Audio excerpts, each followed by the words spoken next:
Hello everybody. It is August 23rd, 2025 here in the United States of America. Tonight's video I would like to talk about the prime example, I think, in the Western world of a nation that has been run into the ground due to bad leadership. I'll talk about the decisions that were made by the political elites in that country to put that country in the position that it finds itself currently in. This country is also the poster child for everything that can go wrong with a Western liberal democracy, and why, in my personal opinion, I think that this system does not have a bright future in the West and will be largely abandoned for something else and something a bit more reliable. And what that looks like at this point, hard to say, but that's a video for a later date. So the country I want to talk about is the United Kingdom. For the last several decades, the leadership class of the United Kingdom has made one catastrophically foolish and stupid decision after another. Both parties, mind you. It's not just Labour, it's not just the Tories, it's a combination of both. What tends to happen in the United Kingdom is that the Tories come into power, make a series of terrible decisions, the people become unhappy, Labour makes promises, Labour gets voted in, Labour makes a bunch of terrible decisions, and then the cycle continues. At this point, many believe the United Kingdom is actually on the verge of a civil war. Things have gotten that bad. The country is a powder keg, if you will, according to some people. There's been protests very frequently. Much of it actually stems from foolish and short-sighted immigration policy. As many know, in the Western world, there's this move, this push to import mass amounts of foreign labor to keep the gears of the economy turning, because people living in these countries, due to some pretty serious cultural issues, are not having children. Many of the population, the birth rates, in Western countries are far below replacement rate. A lot of that has to do with the abandonment of the slow abandonment of Christian culture after the Enlightenment, and especially after the 60s, the abandonment of the idea of the nation and perpetuating the nation, of having children and wanting families. The mass availability of contraceptives made the act of procreation just a leisurely pastime. That having children is now simply an option that many people no longer find desirable. Now, this is across the Western world. This is a pretty serious cultural issue, and due to that, Western elites have, instead of actually fixing their own cultures and promoting the things that actually would cause people to want to have children again, since they despise that old culture so much, they despise Christianity, they despise traditional cultures as a whole, instead of resorting to actually fixing things, their solution is just to import large amounts of cheap foreign labor from countries that don't have replacement birth rate issues. And their assumption is, well, they can import these people, make them honorary members of whatever country it is, and the country will carry on as it always has. Now, both parties are guilty of this. The Labour Party and the Tories both seem to be perfectly fine with this kind of suicidal and stupid immigration policy. Now, unfortunately, when you bring large amounts of people from a different culture or a different ethnic background or a different religious background into a nation that has a completely different makeup in regards to those things, inevitably there's going to be serious friction and serious social issues surrounding that. People aren't going to get along. People find themselves having different values than their neighbors. It tears away at cultural and social cohesion. Now, this isn't something that would just take place in Western countries. There's a reason why almost every country of the planet has a border that it enforces, because a pragmatic understanding of human history kind of teaches that whenever this kind of thing happens, the native population generally doesn't take it so well. It happens all over the world. When there's a large influx of migrants or refugees, for example, in Afghanistan, or in Iran, there was a large influx of Afghani refugees that began to cause some issues within Iran, culturally and economically. The country couldn't bear the weight of having millions of foreigners dependent on its social welfare systems. It created an animosity amongst Iranians, and they finally deported most of those people back to Afghanistan. Are the Iranians a bunch of vicious racists? No, they're not. That's not why these things happen. I think, again, most people fully understand that this creates needless tension. Now, the problem that the UK leadership finds themselves in is they don't want to fix their own society to ensure that people are having kids again, but they need to import cheap foreign labor. So their solution to that is mass censorship now. And anyone who expresses a nativist opinion is labeled as a racist and is now threatened with prison. Multiple people have been arrested for expressing their opinions on social media. There's now protests on a fairly regular basis over this. The UK, which, funny enough, prides itself on being a Western liberal democracy, is jailing more people than Russia for social media posts, which I find very interesting. One of the Western nations that lectures the rest of the world on the values of liberal democracy is actually behaving more like a country that they themselves would find abhorrent. But here we are. These people are a bunch of hypocrites. And so their solution, though, to this growing frustration amongst the native British population is to clamp down with censorship, which has now created more animosity. And if a wise ruler would see the situation and understand that if you constantly put pressure on a group of people that feel aggrieved and have an issue, some kind of problem with what the government's doing, if your only solution to that is just double down and triple down and quadruple down on it, wisdom would say, well, eventually this is going to cause some serious social issues, and these people are going to eventually snap and either forcefully try to take over the government or get into the streets and become violent. Eventually people will resort to that if they're frustrated enough. Medieval kings knew this. They knew better than to put too many tax burdens on their population, to enact unnecessary conscription, to mistreat their populations, because they knew at the end of the day it would be their head on a pike if they did that for too long. This used to be some commonplace wisdom when it came to ruling a nation, but it seems that modern political leadership is more concerned with their own personal agendas and ideology than they are actually finding solutions to fix the problems in their country.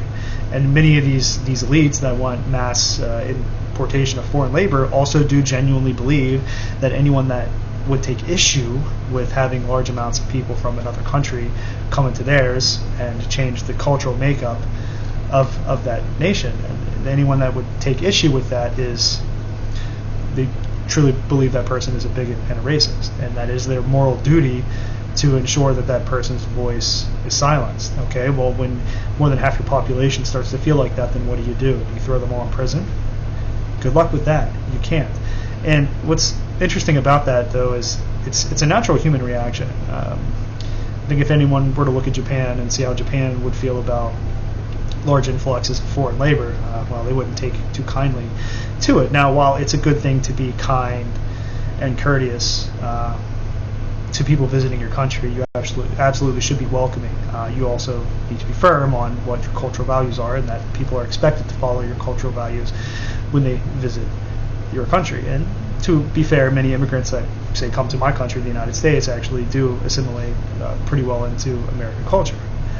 But when that doesn't happen, in a very small place like Great Britain, the effects are magnified. Now, while my country can absorb more mass migration without having the same cultural and social problems, eventually it will, but things like this happen much faster in Great Britain because it's a much smaller nation. Now, instead of curbing the flow of mass migration and promoting things that would actually actively get the native UK population to have more children to participate in the economy, they would have to go back on too many ideological principles that they have to actually to do that. So their solution is importation of foreign labor. None of these are wise decisions at all, but this is kind of, case in point. This is what's happening across the West. This is our leadership class does not rule using conventional wisdom. They don't look at problems and try to find pragmatic and real-time solutions to them. They don't consider, what decisions, how decisions made now will affect things 5 or 10 years down the road. They don't really value the countries that they lead. They look at them more like economic zones than anything else, and well, these are the consequences to it. There's quite a few other issues in England or the UK as well. Another thing too is because they're struggling financially to fund many of the things that they need to try to avoid raising taxes too far, which would again just incense the populace even more. They've floated the idea of actually confiscating inherited family wealth. When somebody dies, all that money immediately goes to the government and no longer goes to their children.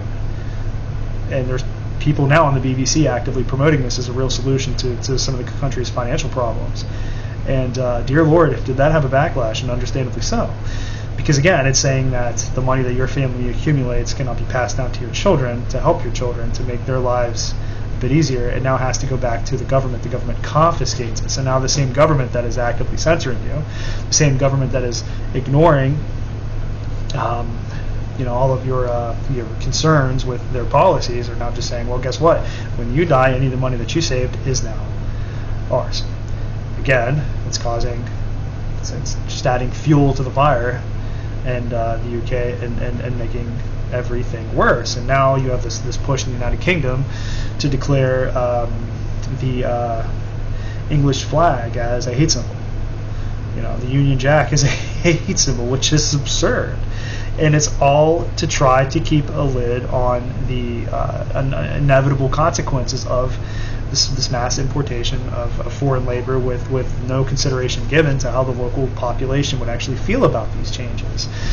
And the UK, I think, is the prime example of what is going wrong across the West with Western liberal democracy, because many of these Western liberal democracies are run by people of the same ideological bent.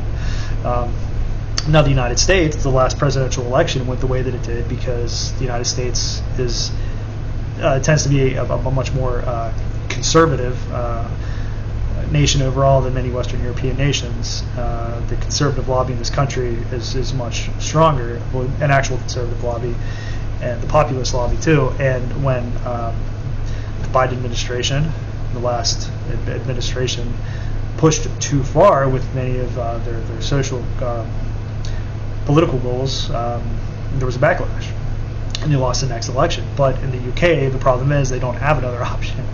There's no pressure release valve for any of this. In the United States, that social animosity and pressure was released by this last election. Okay, so the lid was opened up on the steam pot, some steam got out, and what many people felt like was a looming social collapse, hopefully was stopped or maybe just kicked down the road a few more years. But the UK doesn't have that kind of pressure release valve. There is no alternative. It's no matter who people in the United Kingdom vote for, the same decisions are made. Mass immigration continues, free speech gets eroded, people get arrested for memes. Also, too, another thing with UK police, they seem to have become a symbol of social progress rather than a deterrent for crime, to prevent crime. And so when you have people that disagree with the social policies of the British ruling class, the police have just become a symbol of promoting those social changes, which again creates more animosity because those police aren't looked at as like neutral arbiters of upholding justice and law. They start being seen as agents of a government that has become oppressive and repressive and complete brain fart. I'm trying too hard to find the word. Repressive and tyrannical. There we go. Need a drink.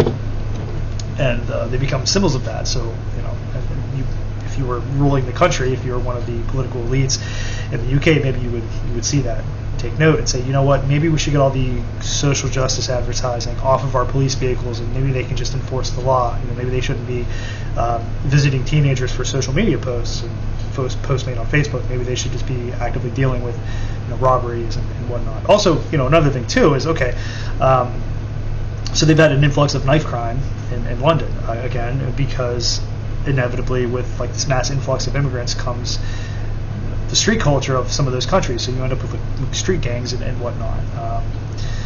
And so there's been a lot of knife crime and stabbings and what have you.